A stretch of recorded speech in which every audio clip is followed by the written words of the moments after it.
Still been 2 months since that time.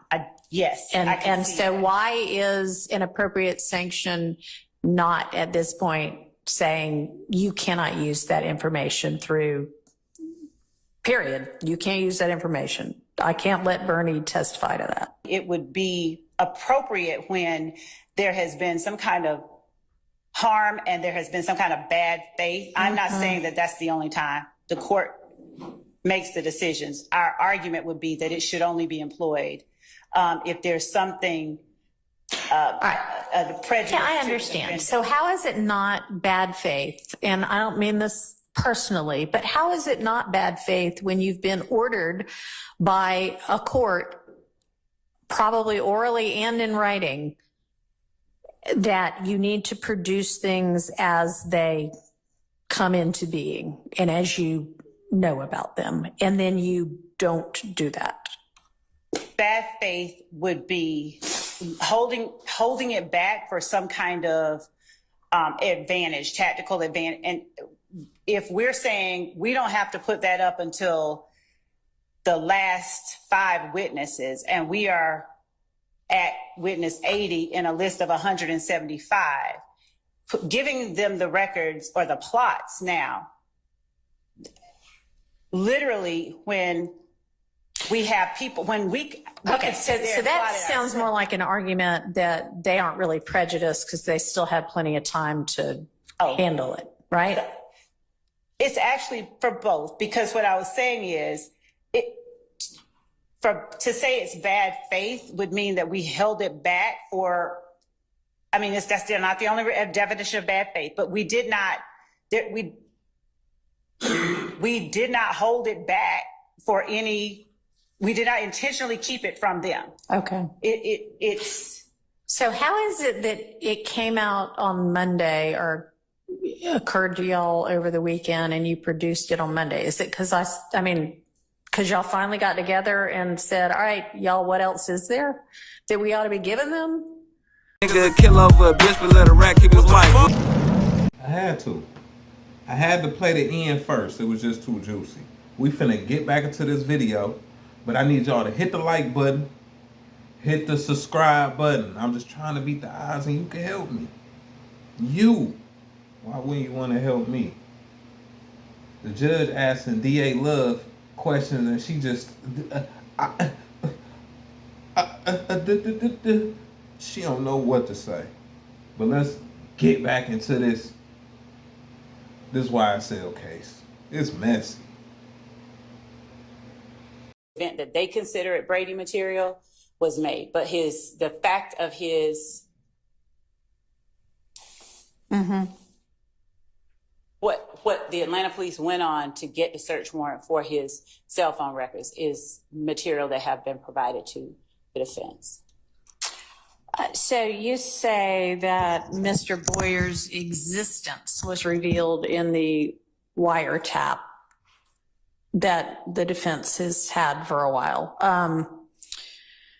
And is his phone number and the number of times he was communicating with Garlington is information that the defense has had for quite some time. Is that right? Yes. Okay. When did APD secure anything, and it may have been these cell phone records, that caused them to believe he was in the car with Mr. Nichols? It was reviewing the wiretap data, which caused them to say, oh, this person looks like he's a part of this. Okay. And then looking at the number of times and the types of communication between them, they're able to see data exchanges. They were able to compare it to the time that we believe the murder occurred. Okay. And they were able to follow on the surveillance footage that we have the path of. Okay. So, I mean, basically the raw data from which they reach these conclusions is all from the wiretap? Yes, it's from the wiretaps. And then when they got the cell phones based on what they saw in the wiretaps and during their investigation. And I believe that as it relates to the Waters Road incident that occurred during that same time, they were able to, this is still information in the wiretap, but there was communication from Mr. Boyer about what was going on at the Waters Road incident. When we're saying cell records, it's essentially like location information. Yes. Okay. Yes, sir, Mr. Short. Your Honor, regarding the state's assertion that we were put on notice about Mr. Boyer, there is a wiretap. That is true. We were provided the contents of the wiretap. That is also true. There's nothing in the wiretap. There's a phone number, which is what the state handed over on Monday, the contents of that phone number that shows contact through the wiretap. There was nothing linking that phone number to Mr. Boyer. I just want to make that clear. Okay, There's nothing that puts us on notice that Mr. Boyer is a person of interest or potentially at all involved or in contact with our clients in this case. Who, I would ask the state who, if I'm permitted by the court, who told him this? So, as I understand Miss Love's representations to the court are that fellow members of the gang told him. Is that right, Ms. Love? The basis for his having that knowledge would be his proximity and relationship and association with other YSL members. What I said when I first spoke on this is we would not ask for rank hearsay. We would establish a foundation. And if we don't establish a foundation, if we don't establish that it was a member of YSL, like if he's just like the streets talk, then we would not ask who did it or do you hear who did it and then try to impeach him with what he said. Okay, So essentially, as long as she lays that foundation, that's the basis of the witness's knowledge. If they don't establish a foundation, should this tape be played, the ball is in their court to make sure all this is taken out. Correct? All right, you clear about that? Yes. Okay, so make sure that that foundation is laid before, to the extent you end up needing to play this, that you have laid that foundation before you play it. That is what I understand the purpose of this exercise. Mr. Zachary now being aware that people know he gave that August 2015 statement is trying to come up, pull back some of it. So we want to play it to show evidence of the enterprise itself, how it operates, what happens when people tell, and how people react. All of that, we argue that it's relevant evidence and not just hearsay. Okay. Well, that is a way to bootstrap hearsay, to say we want to play the hearsay to show the way people react to someone saying the hearsay. But my objection is 157 line 1 to 22. And I'll just say, Ms. Love just keeps saying, Quindarius Zachary is saying what they say, or they said. On 157 line 7, in my notes, Quindarius Zachary says no, and then indiscernible. What indiscernible is Demekion says. Demekion says that they were all in the car. They were all in the car. In what car? In they rental car is what it says on the tape. So he's repeating what Demekion Garlington told him in the jail while he's trying to assert his innocence.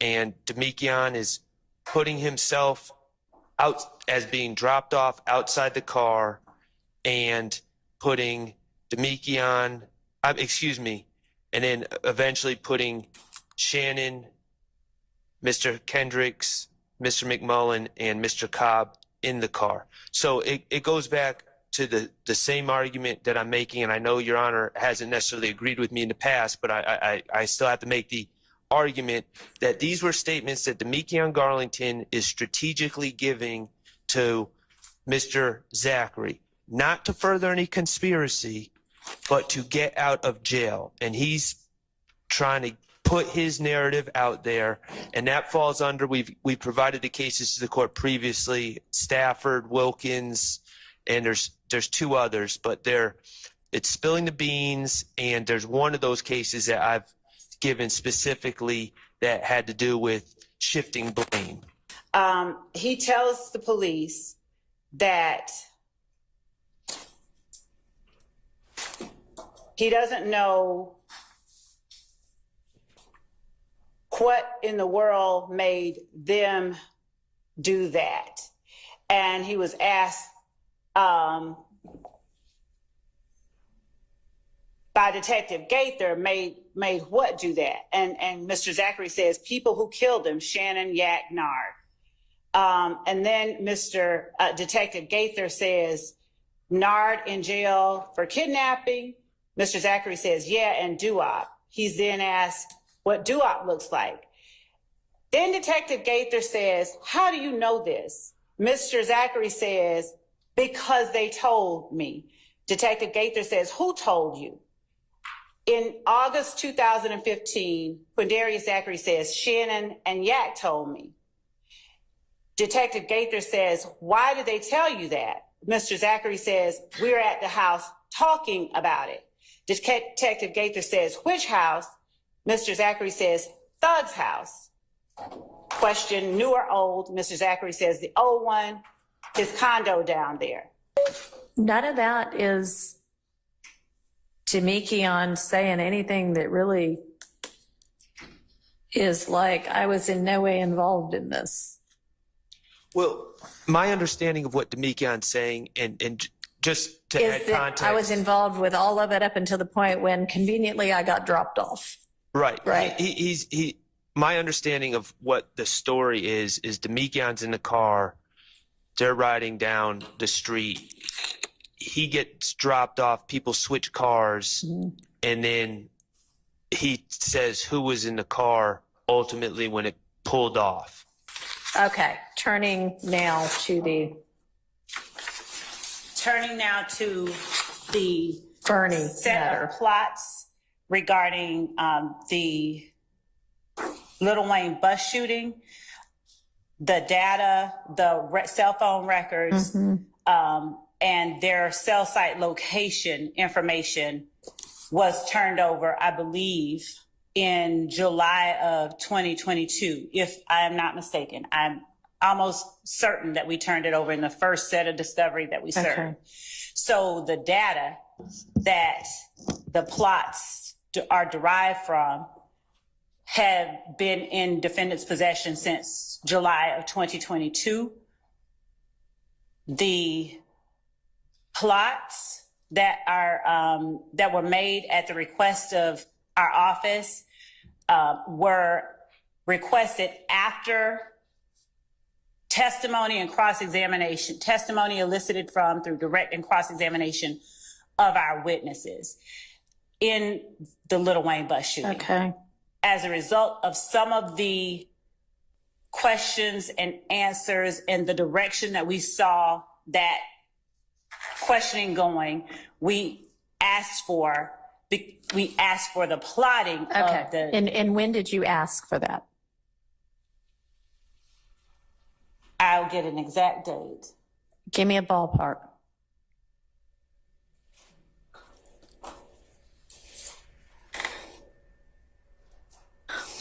Hold on.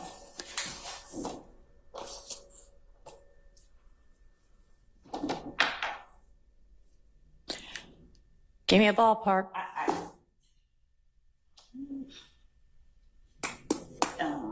Well, when did these?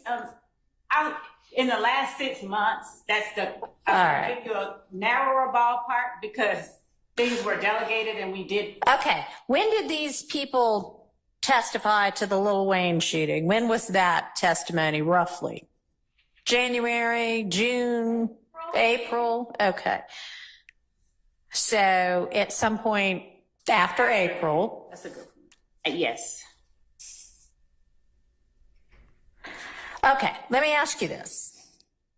At the point in time when you think it might be relevant to have a plot of whatever cell phones might have been involved, we've already heard everybody's testimony. Man, we'd like to shore that up with some expert rolling back in here and taking the stand again.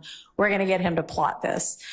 Would it have been possible at that point in time to share with the defense, hey, y'all, we're going to have our expert that y'all already know about anyway. Go ahead and plot this too. Yes, that would be. Yes. Okay. Why was that not done?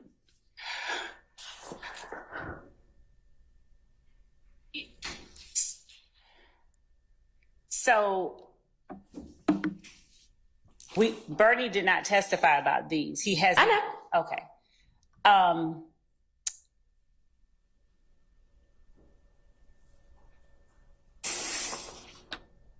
Your Honor, if I may, I'd like to give the court first the more precise time that we got those records. Not when you asked for them, not when you got them, when you asked for them. That, yes. Before I go to that second question with the court's permission. Okay. Go ahead. How long is it going to take to get that information? Can Mr. Christian work on getting that information? It's already being worked on. I already. Okay. I mean, will the answer differ based on when you asked for the information as to why at the time you asked for the information, no matter when that was, you did not, even though you could have, say to the defense attorneys, I'm going to be getting this. I don't know if I'm going to use it or not, but I'm going to be getting it. That is the best practice. And we did not, but I don't have a good answer.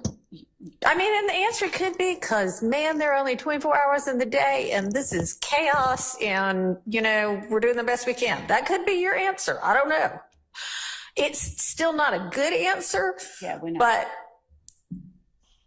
But let's just maybe nip this in the bud, because I did ask you also to, at the lunch break, huddle with your team and see if there might potentially be anything else outstanding, whether Brady or not, because none of this sounds like Brady. It's just information that might come in trial that it would be, you know, just kind of like the way we're supposed to try cases is to sort of share each other's evidence to, you know, with the other side so they know what to expect. So were you able to sort out yet? Is there anything else out there in the universe that you think you're going to use? Judge, I used the lunch break to get that information I gave to you earlier. We were feverishly getting that. All right. So all right. Okay. And essentially you acknowledge, yes, we could have gone ahead and let the defense know we were going to try to get this plotted. You just didn't. And I guess what I need to have happen going forward is that as this trial is going on, first, if there's anything outstanding like that, whether you've got results back or not, or if you're just like, after somebody testifies, you know what, this would be a good thing. Okay. Share it in a timely manner, which is like, not necessarily at the time it occurs to you, but at the time you decide to do it. Okay. Don't wait for the results to get back. Don't wait till you're going to call the person to the stand. At the time you say, we're going to do this, you give that information to the defense, okay? And then when you do get the results back, you can say, we're not going to use it after all. Or we are going to use it, here's the result. And that is going to go, be the rule, be the requirement moving forward for everything. So if there's anything out there right now that's kind of in progress, okay, tell them about it. Okay. And moving forward, as things come up, when you decide I'm going to be doing something about this, tell them about it, okay? Yes, sure. So what amount of time do you need to get with your team and figure out, is there anything in process? Friday at 5 too late, or you want me to How cut the about date? Friday at lunch? Okay. Well, okay, I don't know what our Yes. Friday is going to look like, but yes, you can share it with them without it being in court. So yes, Friday by lunchtime. And I expect that to be the rule that gets followed moving forward. Okay? Okay. All right. Any questions about it? No. Okay. All right. So have you had Bernie testify yet? No. So when I see on your witness list that you've most recently provided to everybody, that Bernie is listed as your expert or not. I don't know if he's expert with an expert report and phone records for count 2. That's which in the is next 30. the dominant. Okay. So we is he then listed again for where? Yes, he's not in the. He's also in the last 30 set of witnesses for a different act. And is that the bus shooting? The Chamel drinks. No, the bus shooting we've already put up Okay, evidence of. so are you planning to call him to say, and here's the plot of everybody for the bus shooting? No, what we did was we introduced Detective Hearsay to do that, but the defense challenged Detective Hearsay's ability to do that. Okay. And so for that reason, we had Agent Bernie to plot them. Okay. Okay. So Gracie you had attempted the plotting through that witness. Yes, we had introduced, Okay. we introduced and attempted to introduce plots of various numbers. There were challenges to Hearsay's ability to plot various numbers. Okay. There were. All right. But you at no point after you knew you couldn't get it in through Gracie said, all right, we may be trying to get this in through Bernie. Did not. No, Okay. we never did that. And I want to be clear that it had to do with the line of questions that were put upon Agent Hearsay. Okay. So, I mean, sure, it only came up that this was a possibility after Gracie testified. We only decided to do that after that. We were Right. intended to be done with that. But it's still been 2 months since that time. Yes. And, I can and see so that. why is an appropriate sanction